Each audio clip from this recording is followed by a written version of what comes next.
Priyanka's food ডায়েরিতে সবাইকে স্বাগত। আজকে বানাবো আমি ঝুড়ো আমের আচার, যেটা মিষ্টি আচার। আর আমাদের বাড়িতে সবথেকে ক্ষুদে সদস্য কিন্তু সবথেকে ইম্পর্টেন্ট সদস্য আমার ছেলে, তার পছন্দের এই আচার কিন্তু আজকে আমি বানাচ্ছি। আগের বছর বানিয়েছিলাম, সেটা ভীষণই ভালো লেগেছিল সবার। আর এটা কিন্তু রুটি পরোটার সাথে ভীষণ ভালো লাগে, সব কিছুর সাথেই যায়, তবে সেটা কিন্তু রুটি পরোটার সাথে বেশি ভালো লাগে। তার জন্য আমি এখানে আম নিচ্ছি, আমটাকে কুড়িয়ে নেব, খোসা ছাড়িয়ে ভালো করে কুড়িয়ে নিচ্ছি, আমি গ্রেট করে নিচ্ছি। একটু একটু শক্ত থাকবে, আবার একটু একটু মুখে পড়বে, তো সেই জন্যে আমি এভাবে গ্রেট করে নিচ্ছি। দেখতেই পারছো এরকম গ্রেটার সবার কাছেই থাকে, করে নিতে পারো সবাই এভাবে। তো এই সময় আম তো সব ভীষণ অ্যাভেলেবেল, তো আম দিয়ে বিভিন্ন রকম রেসিপি কিন্তু তোমরা ট্রাই করতে পারো। আমিও বিভিন্ন রকম রেসিপি ট্রাই করছি। আর আগের ভিডিওটায় কিন্তু অনেক অনেক ধন্যবাদ সবাইকে আগের ভিডিওটাকে এত ভালোবাসার জন্য। এবারে আমটা কুড়িয়ে নেওয়ার পর এর মধ্যে দিয়ে দিচ্ছি আমি গুড়। তোমরা চাইলে এখানে চিনিও দিতে পারো। আমি আগেরবার চিনি দিয়ে করেছিলাম, এবছর গুড় দিয়ে করছি। এখানে আখের গুড় দিয়ে দিলাম একটু নুন, হলুদ স্বাদ অনুযায়ী।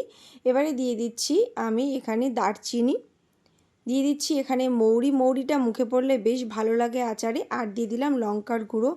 ঝাল টক মিষ্টি সব মিশিয়ে হবে এই আচারটা।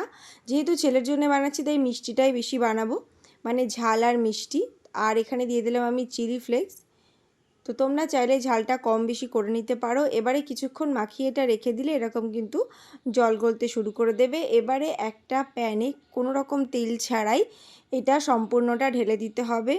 এবারে কিন্তু এটাকে নাড়তে হবে, খুব সুন্দর করে নেড়ে নেব যতক্ষণ না একটা ঘন চটচটে একটা মিশ্রণ তৈরি হচ্ছে। তোমরা দেখতে থাকলে কিন্তু বুঝতেই পারবে যে জলটা শুকিয়ে যাবে এবং ঘন হয়ে গেলে আমি কিন্তু এটা নামিয়ে নেব। খুব সহজ। আর এই আমের সিজনে কিন্তু এরকম আম বানিয়ে রাখলে কিন্তু সারা বছর খাওয়া যায়। দিয়ে দিলাম কাশ্মীরি লঙ্কার গুঁড়ো একটুখানি রঙের জন্য, এটা চাইলে তোমরা নাও দিতে পারো, কোনো অসুবিধা নেই। এটার জন্য স্বাদের কিছু তারতম্য হবে না। দেখতেই পাচ্ছ সবটা শুকিয়ে এসেছে আর এই যে এরকম ঘন হয়ে গেছে। আমি এটাকে নামিয়ে নিয়েছি। আমের আচারের আরও অনেক রেসিপি কিন্তু আমার চ্যানেলে আছে, চাইলে দেখে নিতে পারো। তো এরকম ঘন হয়ে গেলে নামিয়ে ঠান্ডা করে আমি এটা বয়মে ভরে রাখবো। আর যেরকম প্রথমটা বলেছিলাম যে পরোটা দিয়ে এটা খেতে বেশি ভালো লাগে, তাই পরোটা দিয়েই ট্রাই করে দেখছি প্রথম দিন এটা বানিয়েই।